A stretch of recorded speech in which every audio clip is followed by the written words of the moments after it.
Nga Kian, few weeks na lang balikan na sa UAAP starting ng season 88. Gusto yung naging off-season? Gusto yung naging off-season mo? So far, naman, maayos. Nakapag-ready naman kami ng maayos. And sa mga off-season games namin is maganda naman yung outcome niya. So, this last few weeks, siguro pinaka-kalaban na lang namin is yung sa sarili namin. And we have a team building sa Monday, Tuesday. So may team building kami sa dorm lang, kami lang, walang cellphone, wala lahat. So yun, siguro yun yung pinaka-last na off namin sa practice before sa UAAP, sa game namin.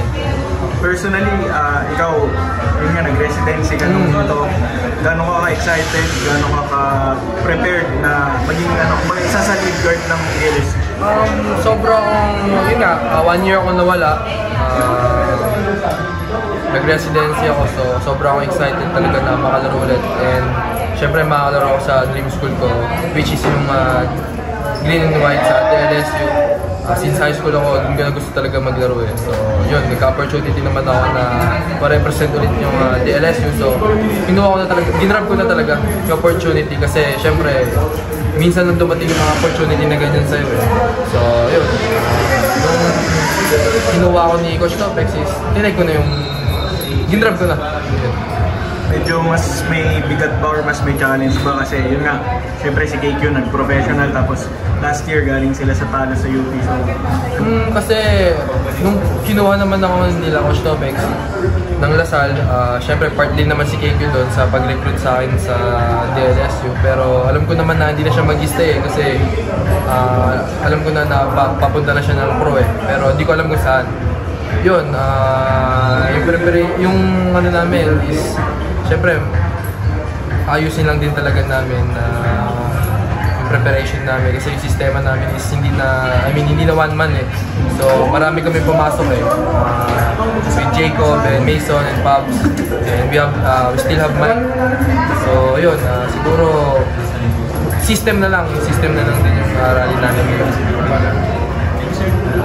Ano naman masasabi mo na isa kayo sa title contenders ka rin next year?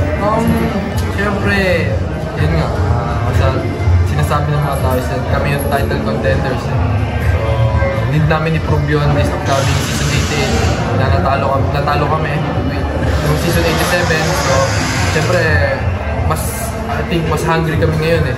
And I think, yun nga, may mga pumasok na Arsenal na mas maayos compare last season kasi nga parang may struggle sila eh sa point guard daw, pero hindi naman natin inaano yun kasi si Coach Topex naman doon talaga tinitingnan namin dito. Pero yun nga, siguro yun nga, bawi kami kasi yun naman sinabi ko right after nung ano namin eh, nung game rig ng season 87, may GC kaming 4 eh, sabi ko bawi kami hanggang makuha ulit namin yung kampiyonato sa DLSU. Kayo nila Jacob? Oo, kami residency boys, may kami, group chat kaming 4 lang. Ayun nga, after nun, nag-chat agad ako sa kanila na baway, ganyan.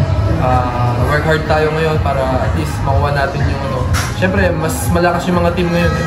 And lahat nag-prepare talaga, lahat nag-upgrade talaga. So, kailangan namin i-improve din yung team namin and yung sistema namin kay Coach Topex.